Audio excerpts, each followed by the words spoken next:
Hey, welcome everybody. I am in the process of trying to get us live streaming. So we'll see if I'm able to do that. So it seems like on my phone, it just wants to send me to Zoom. So that's okay. We will post the replay later, and folks who would like to join us can join us.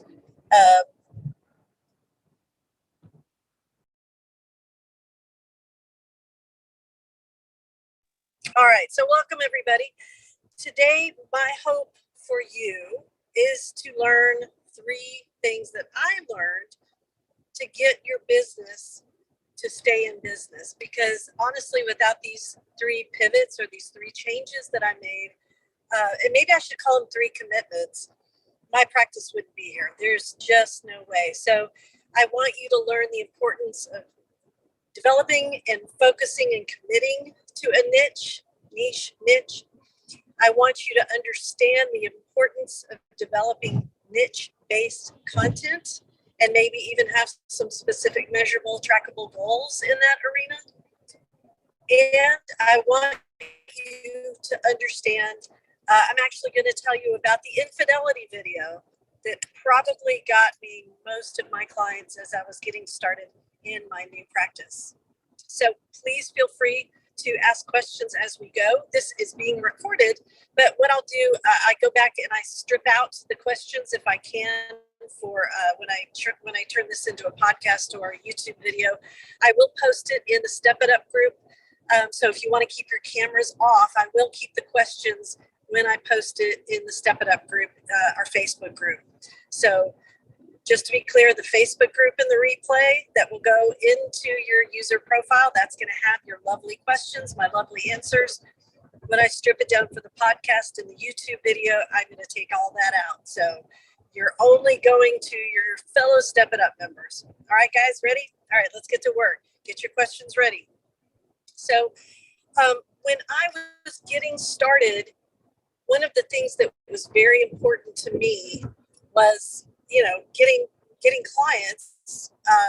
But most of all, let me see if I can open the chat too. I want to make sure I can see everybody. Okay, close that. So one thing about the chat real quickly, I'm not able to see it in real time. And so if you feel like I'm ignoring your question, feel free to unmute and just say, hey, Kate. So, all right, when I was starting out, the first time I started out was in 2004. That was the first practice I owned. It was called All About the Family, LLC, and that's still my LLC. It's just not the name that my practice goes by now. I had 3 kids under the age of 12. So 12, 2, and 1 in the middle, 7. When I opened the second time, because I had to close for several reasons. I had breast cancer. My husband was deployed to Iraq. I decided to, focus on getting my PhD and my family and all of those things. So when I reopened in 2007 as achievebalance.org, that's 3 years later, I had a 15-year-old, a 5-year-old, and 1 in between. I had one goal, and that was to make sure that I was home when my high schooler got off the bus. I knew I could get help for the youngest in the middle, right? They were still little kids. I could still get the neighbors to help out. I could still get them here if I needed to. But it was that high schooler I knew that I needed to have someone, me preferably, home when he got off the bus. So 2:30 at the earliest, probably 3:30 at the absolute latest if the bus was late that day or if he didn't have an activity. So that's such a narrow focus. And I didn't think anything of it. I mean, that was back before social media was a huge thing. I didn't really have any messages coming at me that said that was a dumb idea or there's no way I could possibly do that. So I literally started out my practice with the mindset I was going to be able to work from 7 in the morning to 1:30 or 2 in the afternoon, Monday through Friday only, preferably no Fridays, definitely no Saturdays, and make a living and take care of my family and anything else I wanted to do. I guess there was just not as much coming at me or us back in that time that would be a negative message that would somehow turn me off. And I learned later when I had interns and folks come to work for me, that's not the message many people get in their master's program, right? It's like you're just going to have, prime therapy time is from 3 o'clock to 7 o'clock at night. You're going to have to work evenings. You're going to have to work weekends. So when I started working with other people, and I did this pretty quickly, I'm kind of proud of myself. I jumped into networking with other businesses pretty quickly. So the Chamber of Commerce, Business Networking International, also called BNI, it allowed me to really sit and have coffee and network with those folks in other industries. I mean, how did the guy who ran the body shop down the road do it? How did the lady who owned the insurance company do it? I got to see very basic concepts like scheduling. I didn't really know how to schedule. When my husband went to go work for a pest control company, his boss taught him how to schedule, who then taught me. I talked about it in last week's blog, how scheduling was a game changer for me. So when I started doing what's called an ideal client exercise, it's a worksheet in most cases. It's really important that you have somebody else that you can kind of go back and forth with, who can talk to you about, really drill down and ask those questions. My ideal client was somebody who basically had a ton of flexibility. So they could be available in the morning. Now, think about this, because also I had decided I wanted to work with couples surviving infidelity, right? So if those of you who've been in the business a while, you're going to hear how crazy this sounds. We're about to go past a very noisy car, so I'm hoping that he doesn't hit his accelerator while I'm talking. So one of the things that I learned was, okay, so I wanted this person who's available in the morning until 1 or 2 o'clock. And when I started working with my folks who would agree to have coffee with me, or who would agree to meet me for, a happy hour, was, okay, this person had to work in their own business. This had to be an entrepreneur like me, or it had to be somebody at such a high level of their field that taking off time, having very flexible times when they could come to therapy, wasn't going to be an issue. So I started marketing to physicians. I started marketing to small business owners, like body shop owners, like folks who owned the insurance company in town. I started marketing to, we had in my town in the Woodlands, Texas, it was a huge hub for Anadarko and Exxon. And so I started marketing toward high-level executives, people who had no problem taking off 2 hours in the morning to come to therapy and then go right back to work. So the first thing I learned early on was just to have a willingness to niche down, to really ratchet down to that ideal client. It did not limit me at all. If anything, I saved a ton of money because I wasn't putting the name of my practice on the back of a t-shirt at a football game, or I wasn't buying ad space in the yearbook, or I wasn't just spreading myself out there to everyone, because that wouldn't have been my ideal client. They would have needed me perhaps at 5 o'clock. They would have needed me on Saturday morning. And my ignorance at the time, not knowing what I know now, I just assumed that it would all work out that way. And it did. It was great. So that's number one, the willingness to niche down, which leads to number two, and I'm checking my notes here, creating content based on that niche. So one of the niches, I have so much trouble with that word, that I landed on were folks in the oil industry. So at one level, I had the folks who worked at Exxon and Anadarko, who were high-level executives, and I had this other niche that were the folks on the shift schedules. They were the ones who would be on 6 weeks, off 6 weeks. They'd either be going offshore, or they'd be traveling into West Texas, wherever the oil field was. We actually had an oil field, I think, in Tomball, right? So they're not that hard to find where I work, or where I had my office. And so when I started doing research, right, because you've got to become proficient at the thing you're calling your niche. You can't just say it's a niche. You have to actually do the research, get the specialty. I started learning the language of that industry, right? What it meant to work in 6 weeks on, 6 weeks off, what it did to circadian rhythms for folks who had to be on 24 hours a day for 6 weeks, the training they had to through to fly in a helicopter, to go to an oil rig. They had to do a helicopter crash training. And so some of my folks were coming with PTSD, some of my folks, so it wasn't just about understanding infidelity in couples, which I was trained to do. To get my niche, I had to make sure that I understood the particular issues of that industry. This led me to other niches like expats. We had a lot of folks in my area come from Canada and the North Atlantic who were expats. And so when you're an expat, often your spouse doesn't get to have a visa to work. That was a particular issue with that population. And it worked beautifully with my schedule and my income parameters. So once I committed, and again, I think I'm starting to think of this more as a commitment than a pivot or anything else, the willingness to commit to that niche, it's like the world opened up. I was able to develop blog content. I was able to develop, really, I guess I did focus on blogs then more than social media. I did have a Facebook page at the time, but I'm kind of, if you've listened to any of my blogs or listened to the podcast or read the blogs lately, I'm kind of hot and cold on social media for counselors right now, but I'm sure that'll change. But the blog content became very Google friendly.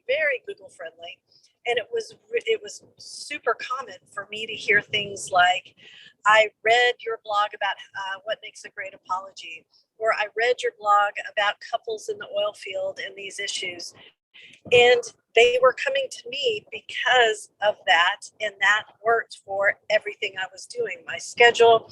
And eventually, once I learned a lot of the executives were able to do alternating Fridays off, I focused on that. That was another niche that I then applied to all of my marketing, right? Once I would find something based in the data, based in the research about my niche, then I could incorporate it into my marketing, which became my blogs. It became my freebies. I had a whole website, or I still do. I have a website with free resources, PDFs people could download, how to fight fair, how to navigate conflict. And eventually, of course, my couples grew up and had kids. And so that niche expanded to raising kids with these types of environments and in these types of work settings. So it was really a niche that grew along with my clients and potential clients. And again, I never would have known this if I hadn't spent time getting into these mastermind groups with folks in other industries, and my favorite mastermind group, which was with other counselors who could ask me those hard questions and really kind of push and prod and make sure that I wasn't backing down and giving in to my principles, right? I had to identify those core values, my why. Stay home, not stay home, get home by 1:30, or I'm sorry, I'm saying it wrong. Get home by 2:30 or 3. See, it's been a long time since I had to be home for the bus. Get home by 2:30 or 3, and then be present with my kids. And that, this is another whole training talking about how to make sure you're scheduling in a way that you just don't come home and do more work, right? So coming home, making sure I'm present with my kids and my family, especially when my husband would be mobilized, I was the only parent, and making sure that my business operated smoothly and all of my marketing material flowed effortlessly from that niche and that content. Now, the third thing, and I'm so proud of this, and it was a fluke at the time. I don't even know why I did this. I think I went to probably one of my mastermind groups, right, where somebody said, hey, videos are the latest thing. So I was so scared to make this video, I didn't even put my face on it. Like, it's literally a PowerPoint presentation, and I was too nervous to put my voice. I put Ridgely's voice, my middle daughter. I had her do the voiceover. Now, I talked about this a little bit in my Thursday 30, the Facebook Live this morning, but I didn't tell the whole story. So here's the whole story. My niche is working with couples surviving, among other things, infidelity. So this video was geared toward the person who did the thing. And that's how I refer to it in infidelity. You either did the thing or you did not do the thing. So I hired my then, gosh, she was probably 14 years old, 14-year-old daughter, because she was in theater and I knew she could project and do all the right things, to do this voiceover video on, if you've had an affair, here's what you need to do next. So my daughter's like reading this stuff, la la la la la. Here's the, how this works out, and and I thought about it. I thought about it later, and I'm like, Rachel, do you have any questions for me? And she's like, no, Mom, I'm good. La la la la la. I don't want to talk about this. So parenting win. Whoop. Anyway, that video was so key and so paramount to my practice growing at that time. I can't even explain it. I had more people making phone calls, and when I would do the 10-minute consultation, they would say, I saw your video. I listened to your video. I forwarded the video to my friend. I forwarded the video to my husband, to my wife. I forwarded the video to my neighbor down the street who I know is going through this. It was amazing. And I think you can still find that video out there. It doesn't have like 5 million views, but it was enough views for my region of the world. Remember, I didn't need 1 million people to come in. I needed enough people who were, and I forgot to mention this earlier, one of my other parameters was these folks who would come when I wanted them to come had to be willing to pay cash, right? It was not, or out of network. I was not going to file anybody's insurance. I was not going to check anybody's out of network benefits. I really, I just wasn't going to do it again, because I had an obligation to stay home with my kids while my husband was mobilized.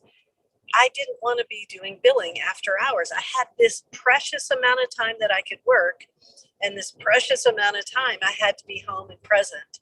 So all of the systems I created, unbeknownst to me, had to meet that goal. And so being cash-based was part of that.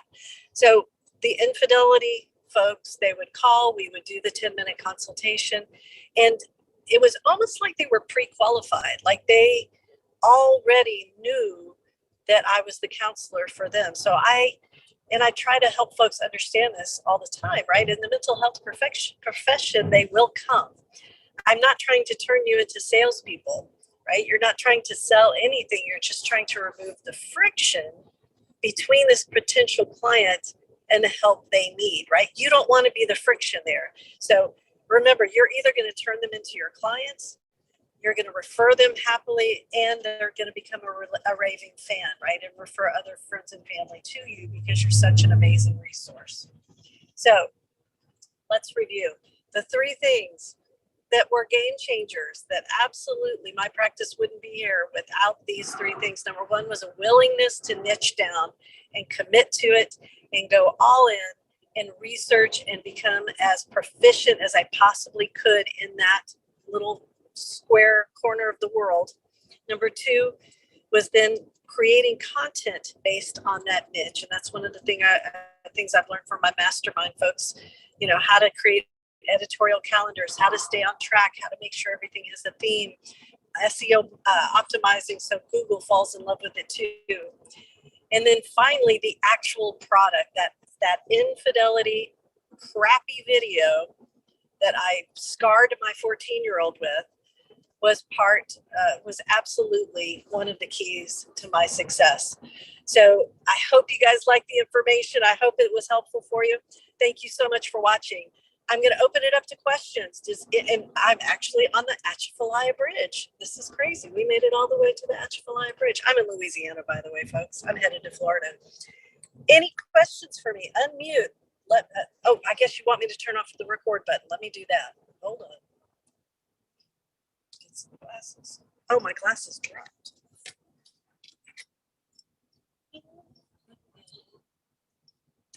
Give me 1 second, everybody.